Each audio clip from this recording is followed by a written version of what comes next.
रावण ने भगवान शिव से जब ज्ञान प्राप्त करने की इच्छा की तो भगवान शिव ने रावण को उसकी पात्रता को देखते हुए ज्ञान देने का निश्चय किया, क्योंकि जिस तरह शिष्य योग्य गुरु की तलाश करता है, उसी तरह एक योग्य गुरु एक योग्य शिष्य की तलाश करता है। रावण की मेधा शक्ति, रावण की स्मरण शक्ति, रावण के एकाग्रता की शक्ति, रावण के चिंतन मनन, आत्मविकास, आत्म कल्याण की जो शक्ति थी वह सामान्य मनुष्य से 10 गुना अधिक थी। इसी सामान्य मनुष्य से 10 गुना अधिक मेधा शक्ति होने के कारण रावण को दशानन कहा गया है। 10 बुद्धि के बराबर उसकी अपनी अकेली बुद्धि थी, इसलिए उसने अपने जीवन काल में भगवान शिव के सानिध्य में जीवन के लिए, मानवता के लिए, मनुष्य के लिए जितनी भी विधाएं हैं उन सभी विधाओं को सीखा और सभी विधाओं में उसने पांडित्य पद प्राप्त किया, मतलब विशेषज्ञ का पद प्राप्त किया। भगवान शिव ने रावण को जो ज्ञान दिया उसका बहुत बड़ा अंश तमिल भाषा में लोकगीतों में पाया जाता है, क्योंकि राम के आक्रमण के बाद विभीषण वैष्णव संस्कृति का पोषक था और जब वह राजा बना तो उसने शैव संस्कृति के सभी सिद्धांतों पर प्रतिबंध लगा दिया। उसके पीछे उद्देश्य वैष्णव संस्कृति को चलन में लाना। लेकिन रावण के अपने जीवन काल में लोगों को शिक्षित करने के लिए जो रक्ष संस्कृति की राष्ट्रीय भाषा थी तमिल, उस भाषा में तरह तरह के गीतों का प्रयोग किया जाता था, लोकगीतों का प्रयोग किया जाता था।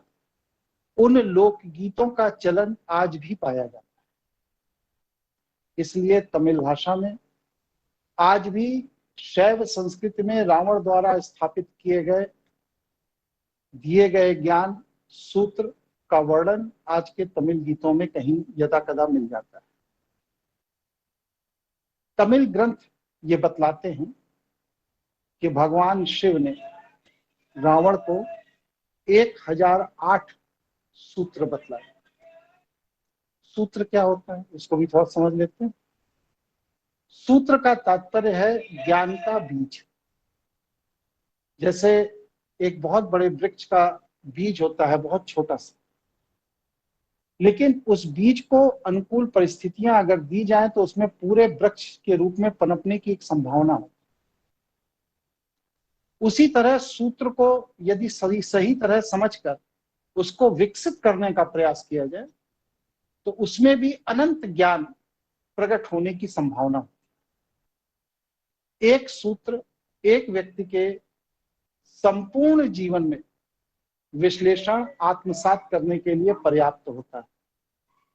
लेकिन रावण मेधावान था, ज्ञानी था, इसलिए भगवान शिव ने 1008 सूत्र रावण को दिए। इन 1008 सूत्रों में बहुत से सूत्र काल के प्रवाह में विलुप्त हो गए, लेकिन जैसा कि तमिल ग्रंथ बतलाते हैं कि 777 सूत्र अभी भी रक्ष संस्कृत के मौजूद हैं, जो हमारे आप जैसे मनुष्य के लिए बहुत उपयोगी। ऐसी स्थिति में उन 777 सूत्रों में से मैंने 40 सूत्रों को निकाला है। इन 40 सूत्रों पर हम लोग चर्चा करेंगे और ये सारे के सारे सूत्र निगम पद्धति से नहीं है। निगम पद्धति वैष्णव की होती है, ये सभी सूत्र आगम पद्धति के। आगम मतलब अपने अंदर से जो प्रेरणा, जो इच्छा, जो ज्ञान प्राप्ति के सिद्धांत जागृत होते हैं, ये आगम पद्धति। निगम पद्धति है बाहर ऐसा परिवेश हो कि आपके अंदर आत्मज्ञान प्राप्त करने की इच्छा हो जाए, जैसे कि मंदिर हो, नगाड़ा हो, घंटा हो, घड़ियाल हो, कुछ लोग पूजा पाठ कर रहे हो, कुछ लोग अनुष्ठान कर रहे हो, कुछ लोग मंत्र उच्चारण कर रहे हो, तो उनसे प्रेरित होकर आपके आत्म कल्याण की इच्छा आप में जागृत हो। ये निगम पद्धति। आगम पद्धति में हम किसी भी वाह चीज पर निर्भर नहीं, विशुद्ध रूप से हम अपनी जीवनी ऊर्जा की चेतना के स्तर को विकसित करते हैं। यह आगम पद्धति। जब रावण ने, क्योंकि वह ब्रह्म कुल से था, ब्रह्मा जी का प्रपौत्र था,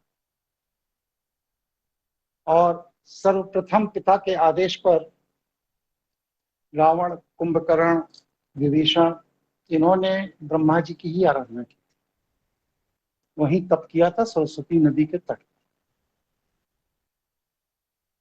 और उस तप के बाद कुंभकर्ण, जो कि रावण से छोटा था, यह ब्रह्म संस्कृति के विज्ञान से बहुत प्रभावित हुआ और इसने ब्रह्मांडीय ज्योतिष गणना और अंतरिक्ष विज्ञान गणना पर बहुत से शोध कार्य किए, जो कि अलग अलग ग्रंथों में वर्णित। विभीषण और रावण, इन दो भाइयों को ब्रह्म संस्कृति के अध्ययन के उपरांत, तप के उपरांत संतोष प्राप्त नहीं हुआ। विभीषण वैष्णव संस्कृति की तरफ आकर्षित हुए और वह वैष्णव संस्कृति में भक्ति मार्ग को उन्होंने अपनाया, भगवान विष्णु की आराधना। और रावण ने भगवान शिव की आराधना की, शैव मार्ग को अपनाया। ये इतिहास में अपने आप में एक अनोखा उदाहरण है। एक ही कुल, एक ही परिवार के तीन भाई, तीन अलग अलग संस्कृतियों का अनुकरण करते। तो शिव सहस्त्रार सूत्र, ये रक्ष संस्कृति, जिसको गोस्वामी तुलसीदास ने राक्षस कह दिया, ये वास्तव में रक्ष एक संस्कृति है। जैसे किन्नर एक संस्कृति है, यक्ष एक संस्कृति है, शैव एक संस्कृति है, वैष्णव एक संस्कृति है, और दूसरे भी बहुत से ऐसे नाम लिए जाते हैं, दैत्य, दानव, असुर, ये सब अलग अलग संस्कृतियों के नाम। उसी तरह रावण ने जिस संस्कृति का चलन किया था उसे रक्ष संस्कृति कहा गया। इसके पीछे रावण के अपने राजनीतिक उद्देश्य। वैष्णव दर्शन में एक सामान्य बात पाई जाती है, आज भी पाई जाती है, कि जो व्यक्ति वैष्णव जीवन शैली के अनुकूल नहीं होता, उसको समाज से बहिष्कृत कर दिया जाता है, निकाल दिया जाता है। आज भी देखिए, जो ग्रामीण अंचलों से लोग जुड़े हैं वो देखते हैं कि जो लोग सामाजिक मर्यादाओं का पालन नहीं करते हैं, गांव के सब लोग मिलकर पंचायत करके उसको गांव से निकाल। पुलिस प्रशासन में भी देखिए कि जो आदमी शासन प्रशासन के अनुकूल नहीं होता है उसको जिला बदल कर दिया जाता है, जिले के बाहर भेज दिया जाता है, कड़ी पार कर दिया जाता है। ठीक इसी तरह उस समय जब वैष्णव संस्कृति पूरी दुनिया में युद्ध कर रही थी, अपने अस्तित्व को स्थापित करने का प्रयास कर रही थी, उस समय जो लोग वैष्णव संस्कृति का अनुमोदन नहीं करते थे, जो उसे स्वीकार नहीं करते थे, उनको वैष्णव लोग बलपूर्वक नगरों से निकाल। रावण ने पूरी दुनिया में इस तरह से निकाले हुए जितने भी लोग थे, उन सबको सपरिवार अपने क्षेत्र में ला करके स्थापित किया और उन्होंने कहा कि हम तुम्हारी रक्षा करेंगे, आपको कहीं भी भयभीत या परिष्कृत होने की जरूरत नहीं है, हम आपका कल्याण करेंगे, आपका उत्थान करेंगे, और आप आइए हमारे क्षेत्र में रहें।